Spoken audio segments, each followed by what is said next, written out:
மிதுனா, காலேஜுக்கு படிக்க போடி டிராமா பத்தியே நினைச்சிட்டு இருக்காத. அத பத்தி நீ ஏன்டா கவலைப்படுற? டிராமாவையும் நான் பாத்துப்பேன், படிப்பையும் நான் பாத்துப்பேன். டிராமா பார்த்தாதான பரீட்சைக்கு நல்லா எழுதும். கம்முனிர் அம்மாயி, என்னடி சொன்ன? அம்மாயி இப்படி சொல்லுது. அன்னைக்கு நான் டிராமா பார்க்கும்போது இந்த கிளவி தொந்தரவு பண்ணிட்டே இருந்துச்சுக்கா. அதனாலதான் நான் பரீட்சை நல்லா எழுதணும்னா தொந்தரவு பண்ணாத கிளவின்னு இன்னைக்கு எனக்கு சப்போர்ட் பண்ணுது. அம்மாயி, அவ எதை சொன்னாலும் நீ நம்புவியா? அவ நாடகம் பார்த்துட்டு இருந்தா, அது எப்படி பரீட்சைக்கு வரும்? நாடகம் பார்த்தாளா? ஏண்டி சின்ன கழுத, எங்க வாடி. ஏண்டி, உங்க அப்பனும் அக்காவும் உன்னைய கஷ்டப்பட்டு படிக்க வச்சா நீ நாடகம் பார்த்துட்டு பரீட்சை எழுதுன்னு சொல்லிட்டு இருக்கியாடி? காதல் திருகி காக்கைக்கு போட்டு வண்டி. கிளவி காதோட காது வலிக்குது. அன்னைக்கே நான் பார்த்தேன் பாப்பா. நல்ல வெள்ளையான பிள்ளைங்களோட பசங்களும் அந்த போன்ல இருந்துச்சு. அதுங்க பேசுறதே புரியல. என்னடி இதுன்னு கேட்டதுக்கு வேற மொழியில இங்கிலீஷ் சொல்லி தராங்கன்னு சொன்னா பாப்பா இவ. மிதுனா, உனக்கு வயசு ஆக ஆக உன் விளையாட்டுத்தனமும் அதிகமாயிட்டே இருக்கு. அக்கா, நீயும் கிளவி கூட விளையாடி பாரு, நல்லா இருக்கும். ஏண்டி சின்ன கழுத, திமுரு பேசாம காலேஜுக்கு கிளம்புடி. சரி கிளவி, பெரிய கழுத என் கூட வருதான்னு கேளு. பாப்பாவை ஏண்டி கழுதுன்னு சொல்ற? கழுத, நீ கிளம்புடி. அப்புறம் என்னையும் மட்டும் ஏன் கிளவி கழுதுன்ற? அந்த பிள்ளை எப்படி வாங்கம்மாயி போங்கம்மாயின்னு கூப்பிடுது மரியாதையா. ஆனா நீ என்னைய கிளவின்னு கூப்பிடுற. அப்ப நீ எனக்கு கழுதடி. கிளவி, இதனாலதான் நான் உனக்கு கழுவியா? சரி, எனக்கு லேட் ஆகுது, உங்ககிட்ட எல்லாம் பேச எனக்கு டைம் இல்ல. ஆமா ஆமா, காலேஜ்ல போய் டிராமா பாக்குறவனுக்கு இங்க டைம் இருக்காது. சரி கிளவி, சாயங்காலம் வந்து நம்ம 2 பேரும் ஜாயின் பண்ணி டிராமா பார்க்கலாம். அம்மாயி, நானும் பொண்ணம்மா பார்க்குக்கு போயிட்டு வரேன் அம்மாயி. சரி பாப்பா, போயிட்டு சீக்கிரம் வீட்டுக்கு வா. மச்சான், அங்க பாரு, ஒரு பொண்ணு நடந்து வரா. அந்த பொண்ணு உனக்கு அழகா இருப்பாடா. இந்த மாதிரி ஒரு பொண்ணை லவ் பண்ணலாம்ல. நானும் அம்மா கிட்ட பேசலாம். நீ வந்துட்டு ஒரு ராட்சசியை லவ் பண்ணி வச்சிருக்கே, அதுக்கு மரியாதையும் தெரியல, அறிவும் இல்ல. என்னடா இழிப்பு உனக்கு. மீராவை இதே மாதிரியே சொல்லிட்டு உனக்கு 2 கொடுக்க வேண்டியதுதான். என்ன புதுசா கண்டவளையெல்லாம் என் மீரா இடத்துல வைக்கிற? இதுதான் கடைசி, இனிமே அப்படி சொல்லாத. சாரிடா மச்சான், நீ மீராவை பத்தி யோசிச்சுட்டு இருந்தியா? கரெக்டா அந்த பொண்ணு வந்துருச்சா, அதான் அப்படி சொல்லிட்டேன்டா. ஆனாலும் அந்த பொண்ணை பார்த்தா உனக்கு சரியா இருக்க மாதிரிதான் எனக்கு தோணுது. டேய், உன்னால முடிஞ்சா மீராவை சமாதானப்படுத்துறதுக்கு ஐடியா கொடு. இல்லையா ஆபீஸ்க்கு கிளம்பி போயிட்டே இரு. நானாவது கொஞ்ச நேரம் அமைதியா இருந்துட்டு வரேன். எதுக்கு? நீ என்ன கிளம்பு சொல்லிட்டு நீ அந்த பொண்ணு கிட்ட பேசிட்டு வரதானே? டேய், நீ வேலையை இங்கிருந்து எந்திரிச்சு கிளம்புடா. டேய் எருமை, உதைக்காத, நான் கிளம்புறேன். ஆனாலும் மச்சான், அந்த பொண்ணு உனக்கு பார்க்க நல்லா இருக்கும்டா.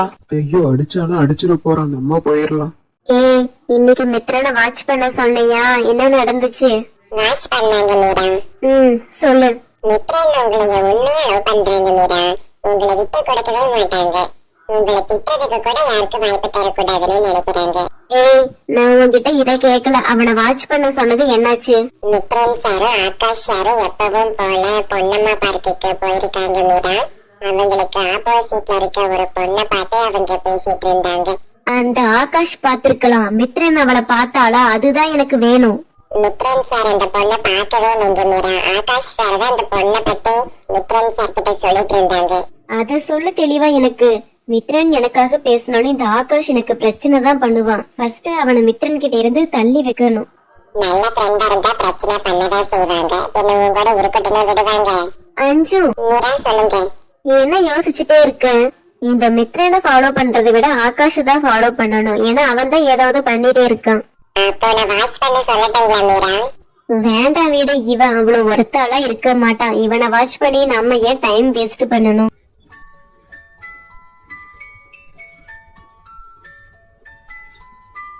மீரா, மூத்தவளுக்கு கல்யாண வயசு ஆச்சு. நல்ல வரன் வந்தா கல்யாணம் பண்ணி வைக்கலாண்டி.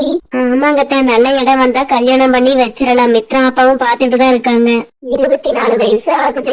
இன்னும் இவள வீட்டுல வச்சிருக்கோம். அந்த காலத்துல எனக்கு 15 வயசுல கல்யாணம் ஆச்சு. 16 வயசுல என் கையில உன் புருஷன் குழந்தை. அந்த காலத்து மாதிரியே இந்த காலத்திலயும் கல்யாணம் பண்ணி வைக்க முடியாது இல்லைங்கத்த.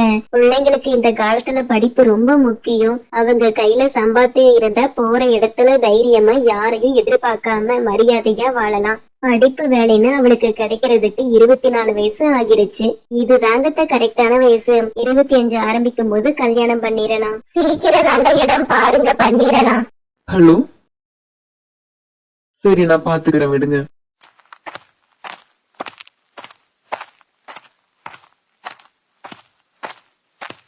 அம்மா மித்ரனுக்கு தெரியாம வர சொன்னீங்க. ஆகாஷ், மித்ரன் அந்த மீராவை கொஞ்சமாவது மறக்கிற மாதிரி தெரியுதா? இப்போலாம் அவன் ரொம்ப கவலையா இருக்கான். அவனை நினைச்சா எங்களுக்கு ரொம்ப கஷ்டமா இருக்கு. இல்லம்மா அவன் மறக்கிற மாதிரி தெரியல. நானும் என்னெல்லாம் சொல்லி பார்த்துட்டு அவன் கேக்கல. இப்போ என்னதான்ப்பா பண்றது? எப்படி இவனை வெளியே கொண்டு வரது இந்த விஷயத்துல இருந்து? தெரியலையேம்மா, அவனை நினைச்சாலே கவலையாதாம்மா இருக்கு. அவ நல்ல பொண்ணா இருந்தா கூட கல்யாணம் பண்ணி வச்சிடலாம்பா. அவ பிடிவாதக்காரியா இருக்காளே. ஐயோ அம்மா, அப்படி மட்டும் யோசிச்சிடாதீங்க. பின்ன என்னப்பா பண்றது? இவனும் அவளை மறக்கிற மாதிரி தெரியல, அவளும் இவனை விட மாட்டான். இவ பிடிவாதக்காரியா இருக்கா. இன்னும் அவனை கஷ்டப்படுத்தி என்னெல்லாம் பண்ண போறான்னு தெரியல. எங்க கெட்ட காலம் இவன் கஷ்டப்படுறதெல்லாம் நாங்க பாக்கணும்னு இருக்கு. அம்மா, நாங்க பார்க்ல இருக்கும்போது ஒரு பொண்ணு இருந்தாங்க. அவன் உனக்கு அழகா இருப்பான்னு சொன்னதே அவனுக்கு பிடிக்கலம்மா. சரி, அப்போ நம்ம அந்த பொண்ணை யாருன்னு விசாரிக்கலாமா? என்னம்மா நீங்க டக்குன்னு முடிவு எடுத்துட்டீங்க? அப்போ நம்ம விசாரிச்சிடலாமா? ஆனா மித்ரன் என்ன சொல்லுவான்னு தெரியலையேம்மா. நீ அவனை விடுப்பா, நம்ம தான் ஏதாவது முடிவெடுக்கணும். அந்த மீரா இல்லாத நேரமா பார்த்துதான் மித்ரனுக்கு நம்ம கல்யாணம் பண்ணி வைக்க முடியும். அம்மா, நான் மித்ரனுக்கே தெரியாம இந்த மீராவை வாஷ் பண்ணிட்டு தாங்கம்மா இருக்கா. அவ அப்பப்ப என்ன பண்றான்னு. அவ இன்னும் 2 நாள்ல டூருக்கு போறாங்கம்மா. வர்றதுக்கு 1 மாசம் ஆகும். அந்த கேப்ல நம்ம மித்ரனுக்கு கல்யாணம் பண்ணிடலாமா? ரொம்ப நன்றிப்பா. நீ மித்ரன் கூட இருக்கனாலதான் அவன் இப்ப வரைக்கும் நல்லா இருக்கான். நம்ம பேசுனது நீ எதுவும் அவன்கிட்ட சொல்லிடாத, இல்லைன்னா ஏதாவது பண்ணி அவன் கெடுத்துருவான். ஆமாங்கம்மா, அவன்கிட்ட சொல்லக்கூடாது. சரிப்பா, நாளைக்கு நம்ம போயிட்டு அந்த பொண்ணை விசாரிச்சுட்டு வந்துடலாம். மேடம், என்கிட்ட பேச மாட்டீங்களா என்ன? இன்னும் உங்க கோபம் போகலையா? மித்ரன், நான் உன்கிட்ட பேச மாட்டேன். மேடம் என்கிட்ட பேச மாட்டீங்களோ? சரி, அப்ப நான் போறேன்பா. என்ன விட்டு போறியா? உன்னை கொன்னுருவேன் பாத்துக்கோ. என்கிட்ட பேச மாட்டாங்களா? ஆனா நான் விட்டுட்டு போனா என்ன கொன்றுவாங்களாம். ஏய் மித்ரன், நான் சும்மா சொன்ன. உன்கிட்ட பேசாம என்னால எப்படி இருக்க முடியும்? இந்த 10 நாளா மேடம் என்கிட்ட பேசாம தானே இருந்தீங்க. சரி, அதை விட நான் இங்க இருக்கேன்னு உனக்கு எப்படி தெரியும்? அது சீக்ரெட்பா. உன்கிட்ட நான் பேசணும், நான் தேடி கண்டுபிடிச்சு வந்துட்டேன். சாரி மித்ரன், உன்னை நான் ரொம்ப கஷ்டப்படுத்திட்டேன்ல. இல்ல, நீ என்னை விட்டு போனாதான் எனக்கு கஷ்டமா இருக்கும். Mithran, I love you so much டா. லவ் யூ டூடி செல்லம். மித்ரன், நம்ம மேரேஜ் பத்தி நீ என்ன நினைக்கிற? நானே கேட்கணும்னு நினைச்ச மீரா, நம்ம மேரேஜ் பண்ணிடலாம். ஆமா மித்ரன், நம்மள பிரிக்கிறதுக்கு பிளான் பண்ற மாதிரியே எனக்கு தோணுது. ஆமா மீரா, அதை நான் பாத்துக்கிறேன், விடு. சரி, நீ பத்திரமா வீட்டுக்கு போ. மித்ரன், நீ இன்னைக்கு என் கூடவே இருக்கியா? சரி, நான் கொஞ்ச நேரம் உன் கூட இருக்கேன், ஓகேவா? பாப்பா, என்ன அது கூட போயிட்டு வந்துட்டேன்? வேலை இருக்காமா? அதான் சீக்கிரம் வந்துட்டேன். சரி சாமி, போய் செய்யப்போ. மௌலி, இது சரியா வருமா? அந்த பொண்ணை வேற நீ மருமகளை கொண்டு வரலான்னு சொல்ற. சரி வருங்க, நாளைக்கு நம்ம அங்க போய் பேசிக்கலாம். சரி, நாளைக்கு நம்ம நேர்ல போய் பார்க்க தானே போறோம், பாத்துக்கலாம்.